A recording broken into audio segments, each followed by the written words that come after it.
We have the new Bonnie. A new and improved version of Bonnie because she has firsthand experience as a tennis parent. She's two sons who have competed and gone through our pathway. One who's playing, pro tennis at the moment. Frighteningly so, yes. And her younger son is at Virginia Tech right now on an academic ROTC scholarship. So she's very well versed in our Mid-Atlantic pathway, and we're very lucky to have her as our competitive manager. Cool. Welcome. Thank you for coming. Sure.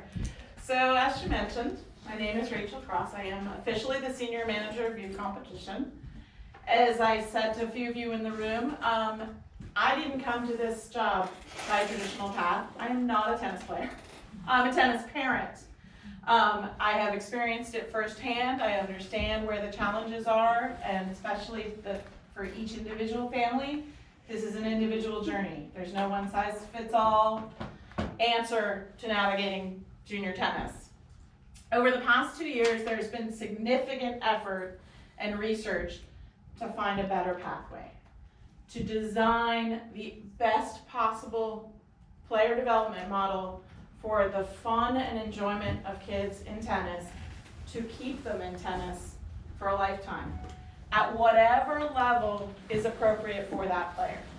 Okay, so a lot of what I'm going to be talking about is accessibility and the way the programs have changed to expand and be all-encompassing.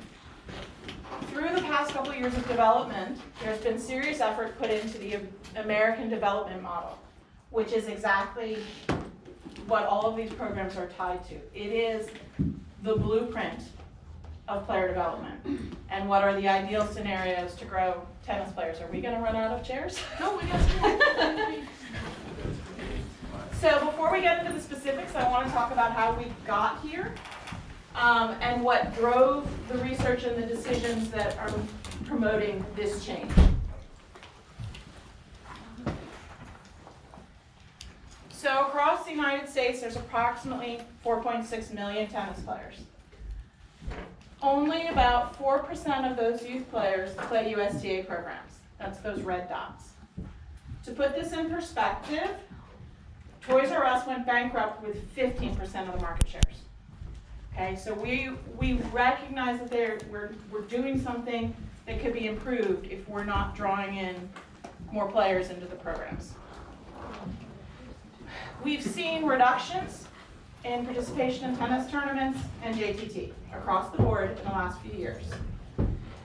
Again, tells us as an organization that we need to rethink what we're doing. Okay? One of the challenges is not getting kids into the game to fall in love with the game to begin with, it's keeping them there. We see that only 40% of players after the first year stay in the tournament and programs that we're offering right now. Again, tells us there's room for improvement as an organization. One of the other challenges we face as parents, as I'm sure all of you understand, screen time. And we are raising a different generation of kids in terms of where the priorities are, what the opportunities are, and how they choose to engage and play sports. The other challenge is the competitive environment itself. It's become somewhat professionalized across all of youth sports. There's a tremendous amount of pressure. There's an intensity that doesn't always line up with a player's maturity or emotional attachment to the game at any given time. The Aspen Institute Project Play has been significantly vested in trying to understand the changes in sports participation overall. And as a part of that campaign, they produced these don't retire videos. I'm going to play one. Let's see if I can get it to full screen, hopefully.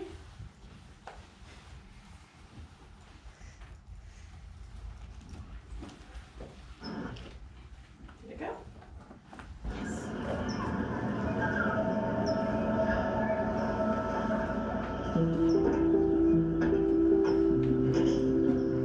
I've given a lot of thought to this, and I'm here to announce my retirement from sports. Soccer, tennis, volleyball, I've I've taken my game as far as it can go. The pressure it takes to play at 9 is not what I expected when I started at 5. I'm done with parents being a part of my every move when I just need time to figure it out on my own. I'm through with the coaches that think I'm not strong enough or smart enough, even though my body and brain are still growing. I'll miss my teammates, but I obviously can't compete at this level. Should I try another sport? I think it's a little late for that. So I'm just going to retire. Any questions?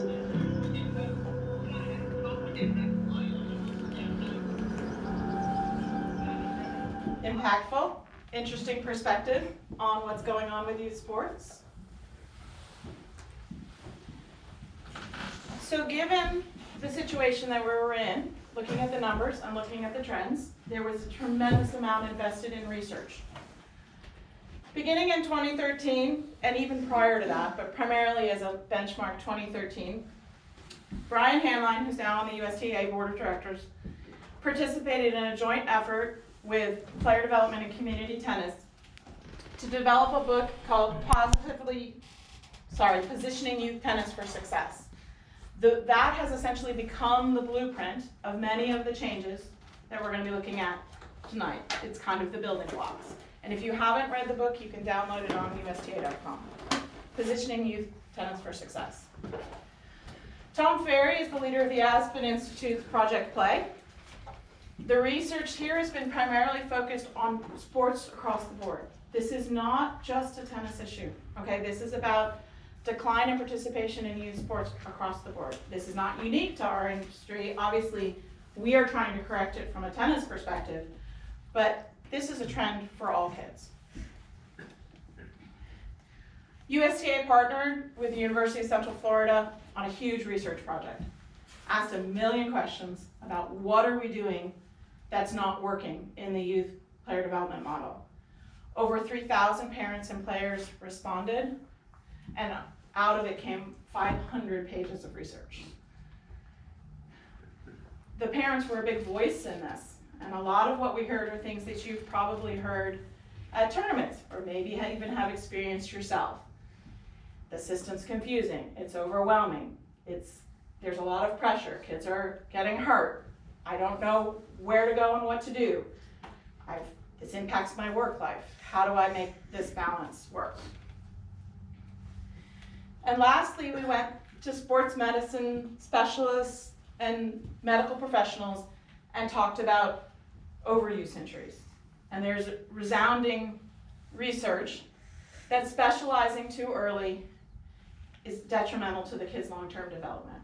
So how do we build what is the best, healthiest, safest player development that ultimately leads to healthy kids long-term?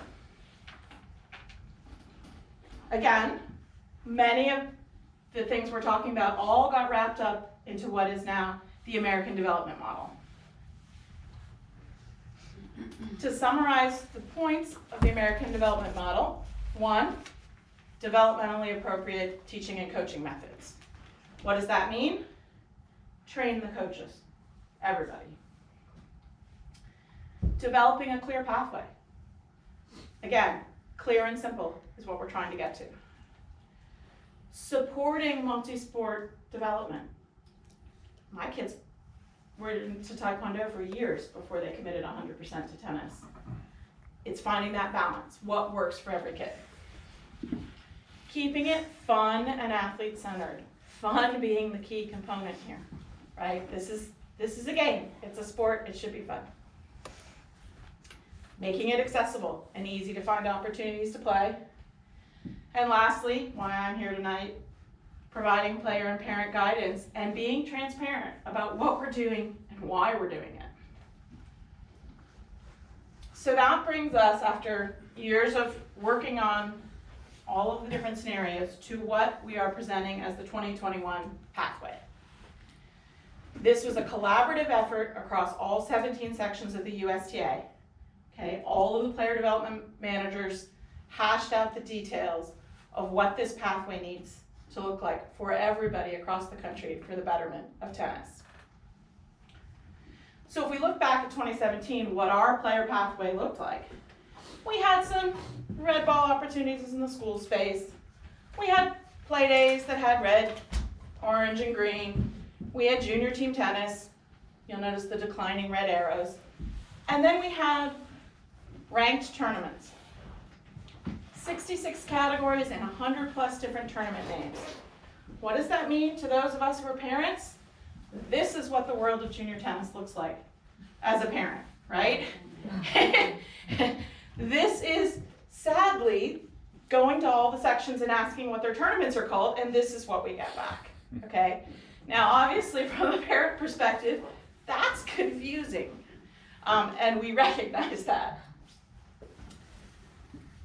So this is the overall 2021 net generation pathway, and we're going to talk specifics about all the components, how we got here and why, and what they all look like.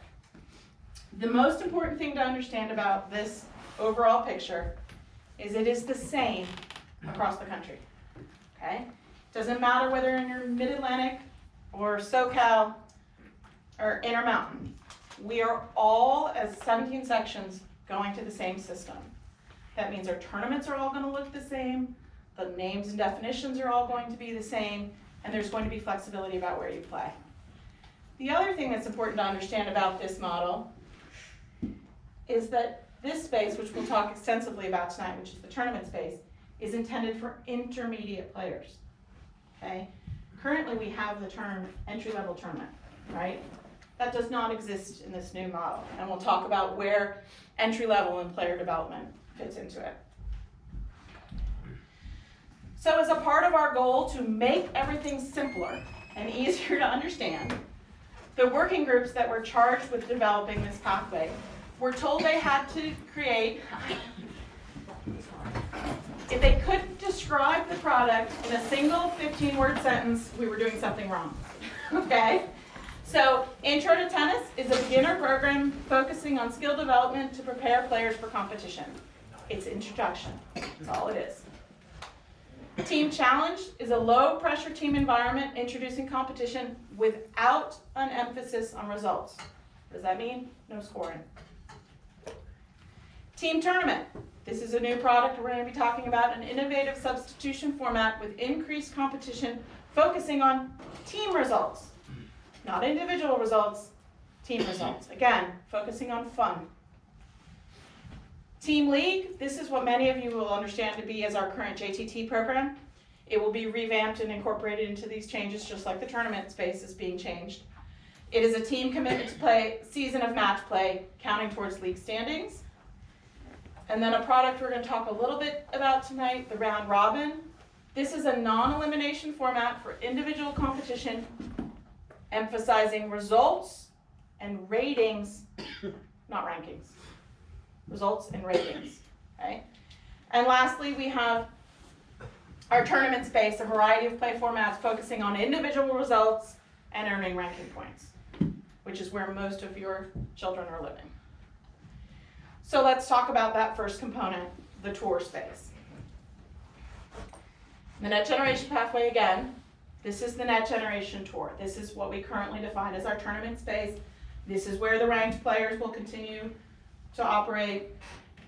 And this is where we will be making some adjustments to get on board for 2021. We as a section are already pretty closely aligned to this. You're probably looking at this and going, what's the big deal? We have level 3 through level 8 already in the section. What's the big deal? Well, remember the conversation about 17 sections have to get onto the same page? That means there are certain things that we currently do in our level 7 that don't work in the new model. So we as a section have to figure out where to make our tweaks and adjustments to all of our tournaments so that we fit into this new system. We are fortunate as a section, and that there are some sections that aren't even as close as we are to getting to this change, and they're having to overhaul everything. We're in a pretty good position. So just a brief overview of, again, the tournament structure and what this means. One national system. That means one national ranking system, okay?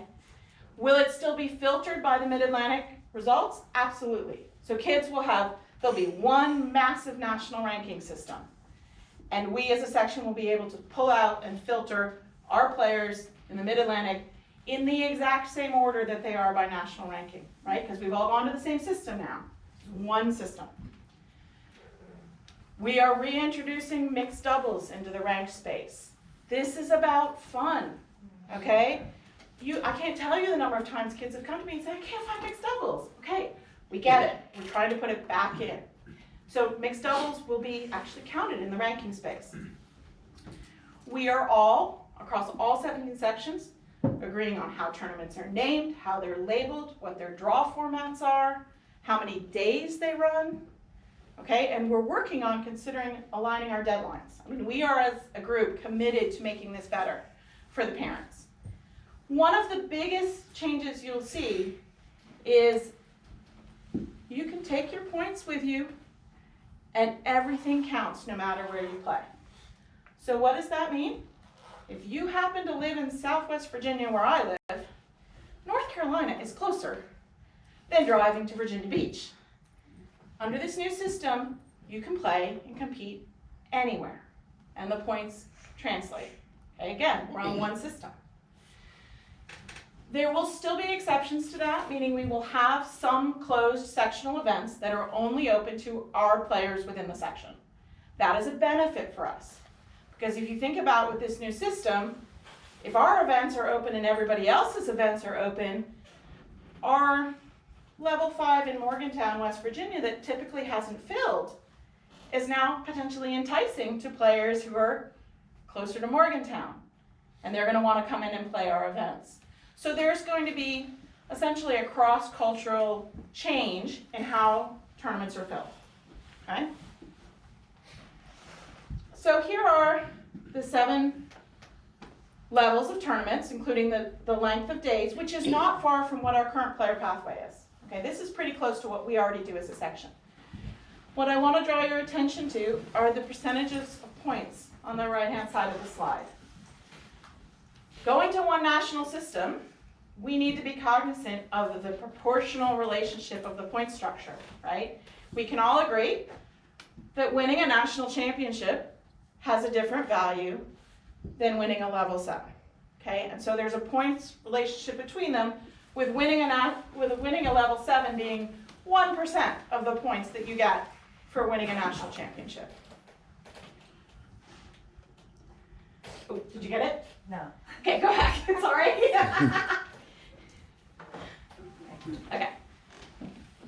So the reason I wanted to have this meeting was not only to talk about the overview of the changes, but I want all of you to understand that we as a section are invested in trying to make this transition as smooth as possible.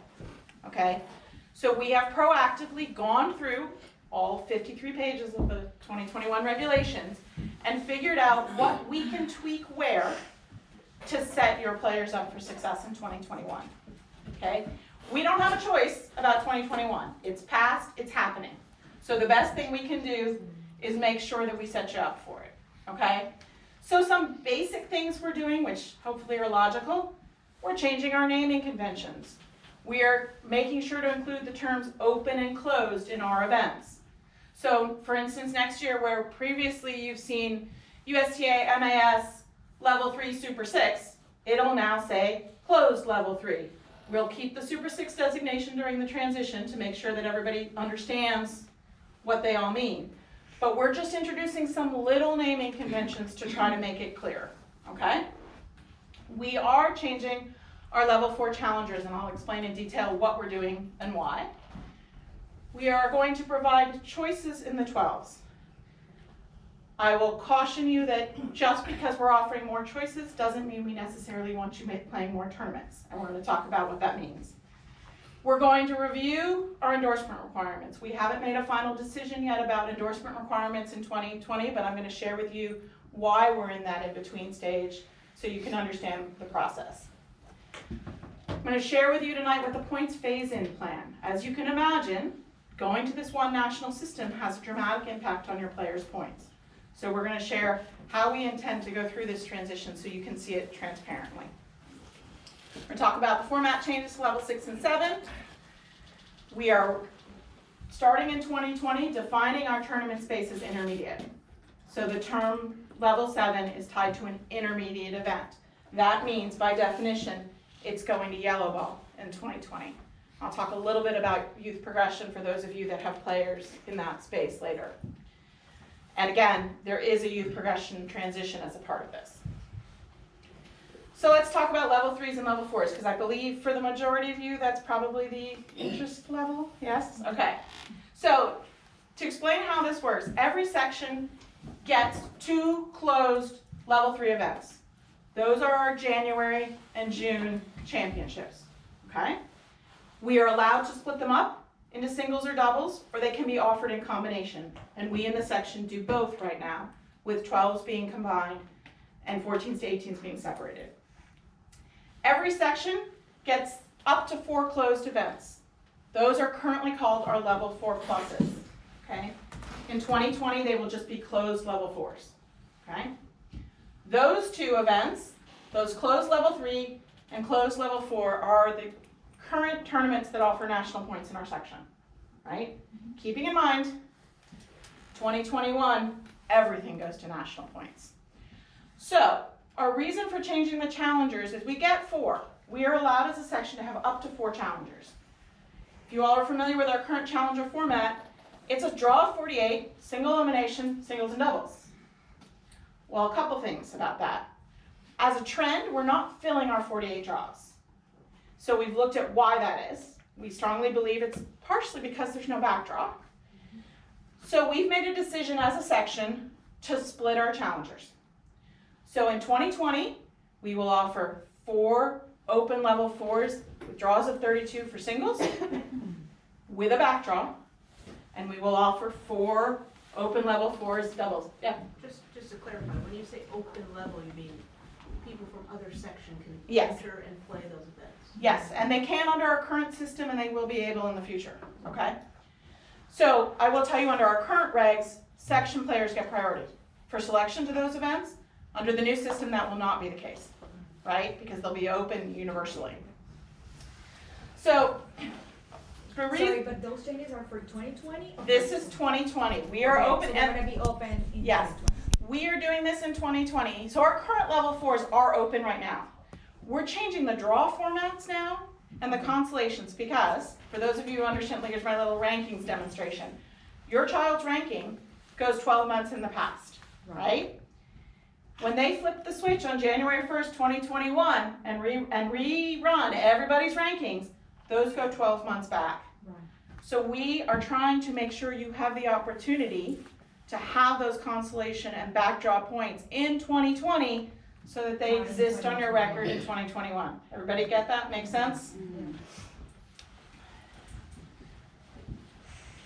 So that brings me to the 12s. How many of you are mad at me because we went to a draw of 16 in the 12s? Okay, fair enough. I'll take it. Okay. So as you know, we made smaller draws in the 12s in 2019. It was based in research. However, it was always the intention once we made the decision to then post-survey the decision and make sure it's the right decision. So we surveyed all of our 12s parents. We asked them basic questions. 2 out of 3 full sets, 2 out of 3 with a tiebreaker. What's better for the 12s? 2-day events or 3-day events? 32 players or 16? Singles and doubles combined or not? You ready for the big laugh? The results were 50% split down the middle. So what we did based on that result is do a combination. We're going to offer a combination of opportunities for the 12s in 2020. This is a 2020 change, okay? We're going to leave our closed level 3s and 4s as 2 out of 3 full sets. Our reason for that? Those players are going on to play national championships. That is a player development perspective, right? We want them to have that full 3rd set opportunity. The majority of them will remain 16 players. June will stay at 32. Some will have doubles, some won't. We're going to offer a couple that don't have doubles, and we offer separate doubles-only events instead. So we're going to try to give that flexibility in the national space for the 12s. Second to that, we're going to open up those 4 level 4 open events in the 12s in 2020 to be draws of 32. Overwhelmingly, the survey results and the feedback and all of the research from the Aspen Institute suggests that Monday play for 12-year-olds is not healthy necessarily. So we are sticking to a 2-day format, okay? What that means is draws of 32 have to play 2 out of 3 sets with a tiebreaker because you can't get enough matches through and have that number of players involved in the draw. So as the compromise, we're going to offer both in the 12s, and parents will be able to pick and choose based on what they believe is best developmentally for their child. Some are gonna go 3 days and then some are gonna be just 2 days, or So the level 4 challengers will all be run in 2 days. 2 days? And The then- level 4 in June, that's always been longer than 2 days. Did you have a question? Okay, I have the same question about Okay, so the intention is we're gonna stick with 2 days. If we get to a period through the year where we look at it and we say this isn't working because it's still too much match play, then we'll reevaluate it. But at that point, we'll be in the summer months where the missing of school is less of an issue. The challenge is still missing work on Monday. How about back draws? Like, are they gonna play to completion or? No, are they so in the still- 2-day scenario for the 32 draws, we will not play to completion because we will have the 12-year-olds play until they're done on the second day. Same as we do in the older Are division. the other sections doing the same thing? Cause I mean, like, this is my experience. Other section, usually they complete and that helps their kids. You know, when you talk to ranking and, transfer. Yes, the transfer, so that's an interesting To point. national ranking. Because I had a conversation with New England section just the other day, and a lot of their events are single elimination, no backdraw. So it kind of depends. Southern. I understand, and Yeah. Southern has 1 million courts. That's the other challenge that we have as a section, is that we don't have necessarily, especially in the indoor season, a facility that can run enough matches to finish a draw necessarily. So the short answer to this is, for right now, we're going with 2-day. We are open to continuing the conversation and looking at it and making adjustments. For the first time this year, you guys might have seen, we made an adjustment in October this year to the regulations about the minimum rankings required for level 5s and level 6s. We're receptive to feedback and figuring out what we can do and what we should be doing or changing. The challenge is, heading towards 2021, National is prescribing exactly what these events are gonna look like. So we will have limited choices once we get to that model. So what we're not willing to do is offer up a model that doesn't fit into the 2021 package. But within those little tweaks, we're open. Other questions about that? So is there a number of matches you can play in 1 day with the 32 draw?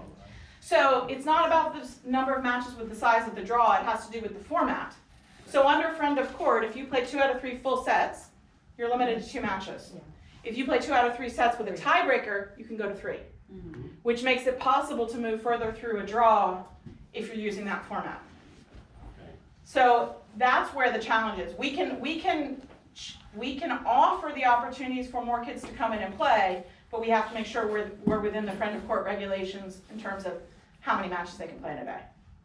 That make sense? But, okay, go back to the Monday play, you said for 12, you're gonna go to the 32 draw, which is gonna be completed in 2 days. You Yes. don't get the Monday play. You don't get Monday play. You But play on 3 Monday- matches. Yeah, but on Monday, you're only playing the finals, right? No, well, you'd be Yeah. playing the finals in 3-4, but again, if the determination is made that generally the consensus is that for a couple of kids on Monday, that's fine. But as a philosophical approach to whether or not we need to be pulling out kids on Monday, that's a big question during the school year. Because you can see by our trends in pullouts in the older divisions, Monday play is not popular. So, balancing act. I don't know exactly what the right answer is. When my But kids isn't were, it better like to leave the option for the parents rather than restrict it and nobody can do it? So what Like, I mean, happens- if you're a family and then you don't want your kid to miss Monday, that's fine. But then you're also hurting the kids that it's, serious, doing homeschool, whatever, and they're willing, they yes, have all and the I options. completely get that. But for that child, aren't they really ultimately progressing into this space of the closed level 3s and level 4s? That child has that opportunity in this next level. This is about opening up the opportunities for more 12s players to enter this experience. Okay? So again, what we're trying to do is provide the options. Okay? Does that help a little bit? Yeah, but I mean, isn't some level 4, they don't, like on Monday, they also only play finals? Like No, in the older age divisions, we now play out the consolation on Mondays. on Mondays? Yes. Oh, okay. All of them? Yes. All the four? Yes. So who are these parents you surveyed? We emailed all the parents who participated in the Have championships. you guys, I didn't get it. I didn't get it. Okay, so that is something we need to address, because we pull our emails from what you use to register for the tournament. So when we go into a tournament, this is how we get our emails. We go in, and I have somebody in my office post all the events who pulls that list. So, a couple things I'll say on that.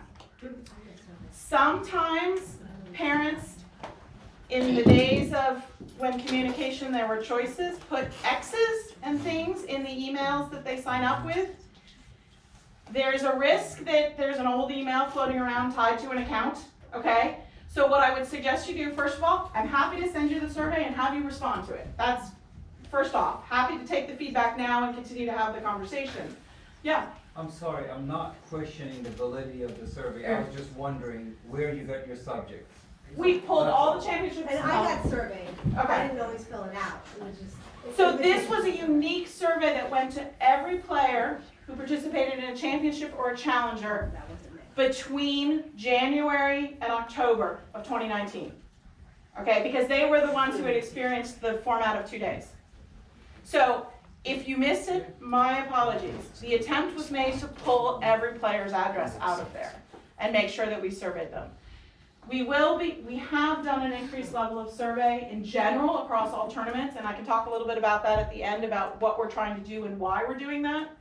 But if we missed you, my apologies. But the intention is there that we are trying to get the feedback, okay? And all of you are gonna walk out of this meeting with my email address. So send me the emails. Tell me what you're feeling after an event. We can't make it better if we don't know what's wrong, okay? I am 100% open to the feedback. I've been there, I get it, I wanna hear from you, okay? Questions on this before we get the other stuff? Okay, endorsement requirements. How many of you believe you understand what it means to be endorsed to a national championship? Anybody wanna take a stab at it? So you have to play the L4s through the year, and then there's an endorsement list that actually each section has some spots to fill that fit into the big national, Mhm. super nationals, clay courts, hard courts, Yes. basically, for the summer. 90% there. The nuance to it is to appear on our endorsement list, you have to have played 3 Super 6 events. That is our closed level 3 or level 4+. What is currently our level 3 or level 4+, okay? That is 12 months prior to when the endorsement list is published. So if a child is endorsed for clays, and by the time we get to winters, events have fallen off their record, that player is not necessarily still eligible for endorsement. This is a sliding 12-month window that moves with your child, okay? That is the current rule for endorsement. Before we talk about what's coming in 2021, I want to explain how endorsement is used in selection for national championships, okay? Everybody signs up. National goes through and they look at the list and they say, okay, we get X number of direct entry spots. What is direct entry? Direct entry are reserved for our highest nationally ranked players. They get a backdoor entrance right into the event. Then they go through and they select the 8 winners of the qualifiers. What are the qualifiers? Those are the L2s that run about the month prior to the event, okay? The winners are added onto that list and move in, okay? Then they go through and fill the section quota spots for all of the spots for each of the sections. How our section quota is determined is a mathematical calculation of our membership size and the number of players we have in the true top 150 in the country. I say true because it's based on a child's true age group, not if they're playing up, okay? And that spits out the formula, and National says you get X number of spots. That number is recalculated every year in December 31st. Then they go, after they've filled the section quota spots, then they go to the national rankings and fill it in with endorsed players off the national ranking. Then they go to wildcards, okay? In 2021, that process looks different. In 2021, there are no endorsement requirements. They will continue to select first off of the direct entry list and the 8 qualifiers that come in out of the tournaments.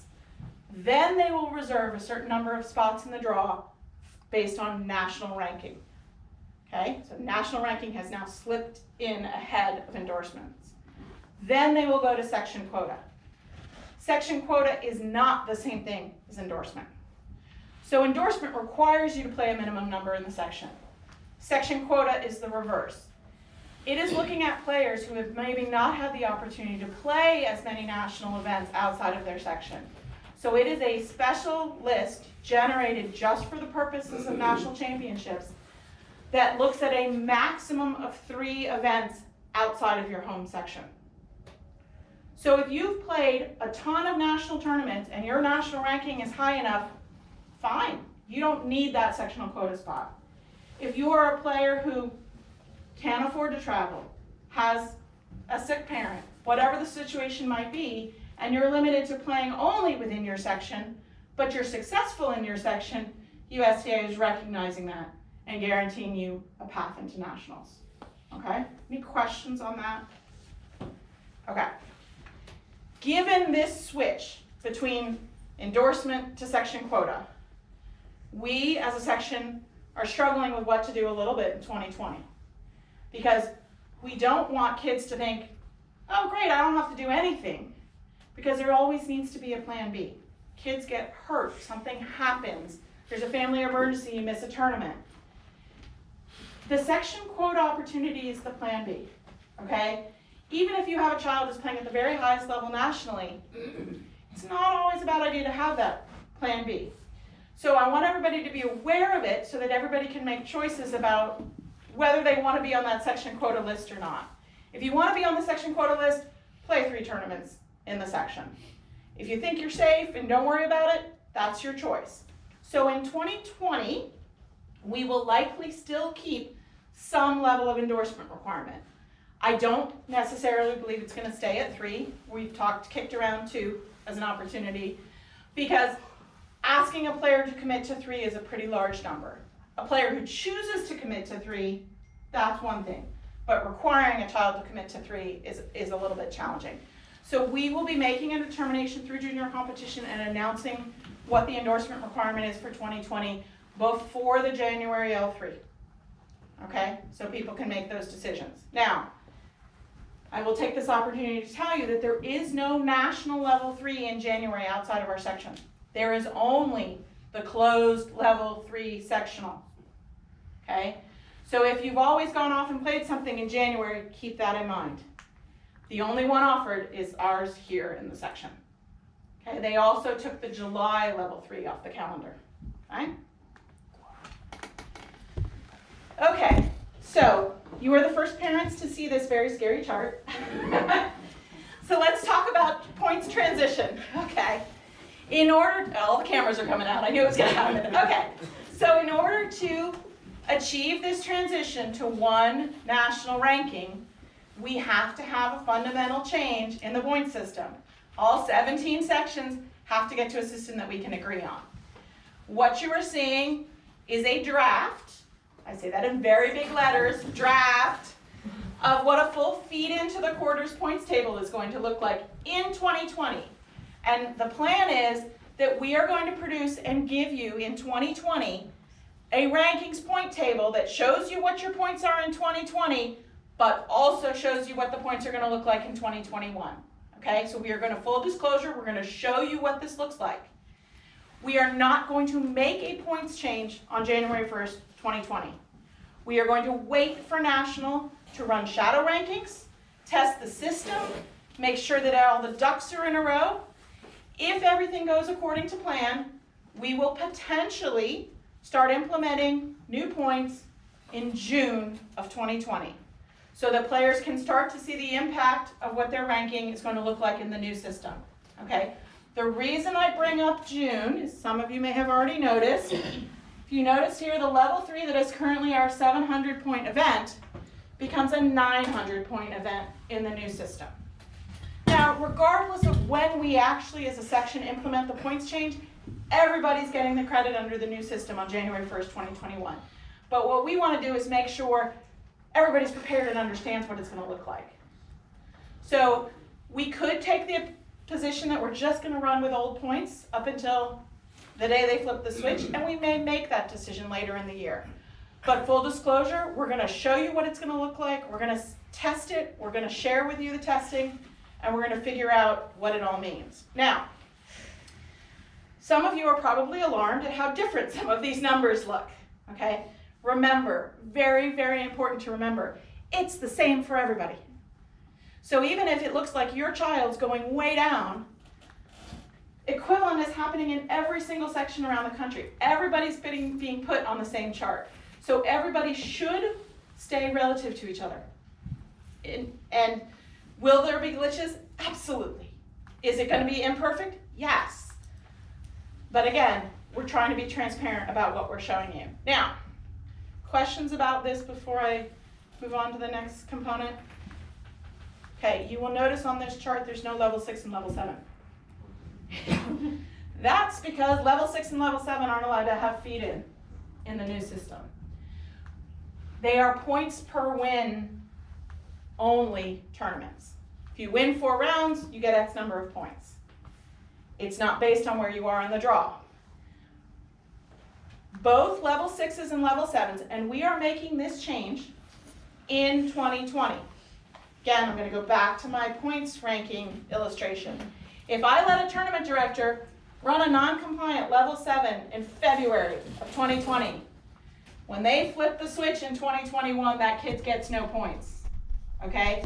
So I don't really have a choice here. I've got to make the decision to get the level 6s and level 7s conforming to what's coming from nationals, or our kids will lose points, which we don't want, right?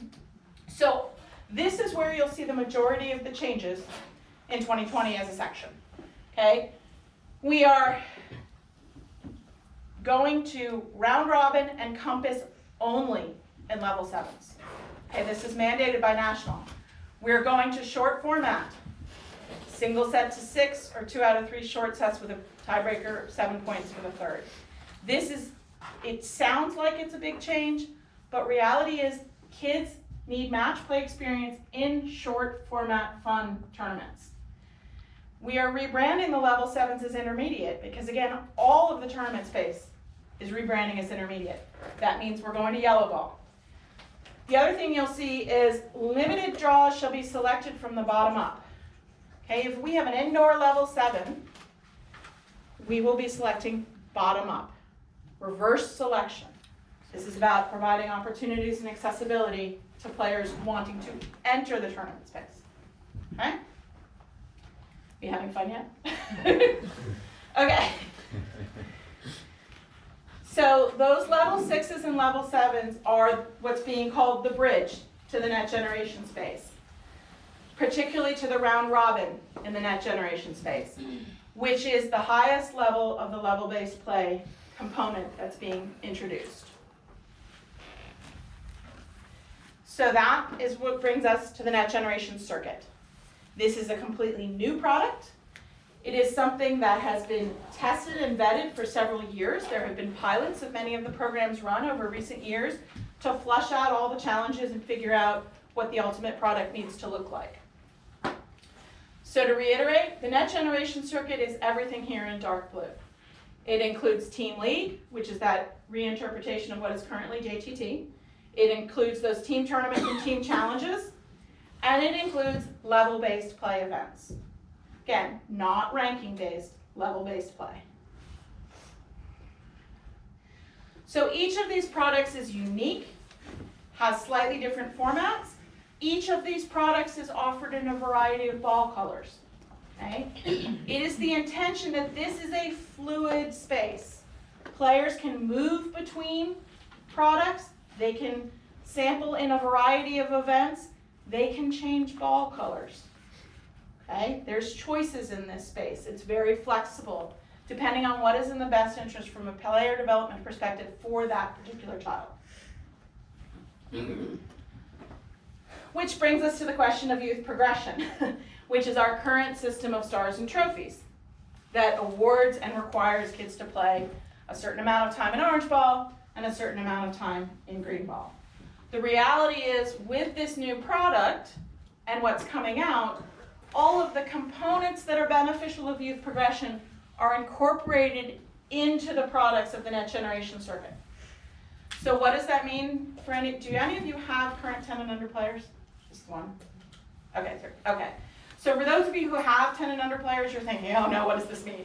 Okay, first thing, everybody will be translated over to the new system, whether they stay in the youth progression system or they choose to play in these new products. Everything will be captured from a data perspective to what it looks like in 2021. Okay? So, if you have a player, I'm going to give a couple examples. If you have a player who is really close to mission complete and that kid is absolutely determined that they're going to finish and get mission complete, we are going to offer that product. It is not going to be in a ranked space, L8s anymore, because those don't exist. But we are going to, for a period of time, offer bash events that are still in Tennis Link that offer this transition product for those kids who need and want that opportunity. Okay? We are also going to be piloting round robins and these team tournaments within the section and encourage and welcome you to play in those as well. We are not going to muddy the waters in that we're not going to introduce stars and trophies in any relationship to the round robin. We're going to keep these as separate buckets so that everybody can make a choice. Again, everybody's translation will happen regardless. So if you play in the new circuit space and you're acquiring rating credits and things like that, that's going to carry with you when the translation happens. If you like the stars and trophies and you're continuing to do that, those are going to carry with you. What we don't know is the timeline of youth progression yet. I believe as a section, we're going to offer both starting day one in 2020. Okay, so we're going to continue to offer youth progression for sure at the beginning. At some point along the way in 2020, we may decide to sunset youth progression. We will tell you ahead of time. The reason we're doing that and considering doing that is we don't want a new player to this sport coming in September and being completely confused about where to start and what to do, and then 2 months later having it disappear, right? So we have to responsibly at some point make this transition. But for all of you who are currently in the space, we have time to make that decision and you'll be translated. Questions about that? Yeah. The Blast Tour? The Blast Tour will still exist in 2020. Okay. We have to force it into one of these new formats, so it may be a round robin with a playoff instead of the traditional draw that it's been previously, but it does exist. Right now we have 5 events on the Blast Tour scheduled, not 7, there's 5 for 2020 on the calendar, and the Capital Clash is still on the calendar. Okay. Okay? So hopefully, if you don't have it, you'll get the link to this webpage that illustrates the changes for USTA, and you'll notice there's a top 10 things you need to know. It's a pretty useful little handy handout. I also want to point out this website. Many of you are probably wondering why we haven't released the 2020 competitive calendar yet. We had to get all of these changes through junior competition and be able to talk about them before we could release a calendar that it looked different and had different products on it. So we have on this website, if you go to this website, a sneak peek of January and February published that tells you what are level 6s, what are level 5 weekends, and when the championship weekends are. That is published. In the next 2 weeks, we will add the full year, because now that I've gone through all of these changes with junior comp and we're at the stage of writing regulations, we can now finalize the calendar and put it out there. So that before you start seeing tournaments in Tennis Link for the whole year, there will be an Excel document that shows the master calendar so that at least as parents you can plan for when the championship events are. We have just begun now starting to approve tournaments into the system for 2020. Okay? With that, questions? But actually, I think before we get to questions, Uh-oh. Does anyone have any questions? Please do. Go for it. Just the calculation for the rankings, will it be based on the six It'll still be the best 6 and 15% of the best 6 doubles. Yes. What about the mixed doubles? I believe it's going to be calculated in the best 6, but I need to confirm that. 15%? Mm-hmm. So in addition to the doubles? No, as one of your best 6 doubles. Okay. Yes. For the level 6 and 7s, I noticed that it said points only if you win, correct? So no points for participation. Correct, that level 8 participation point component is no longer in existence.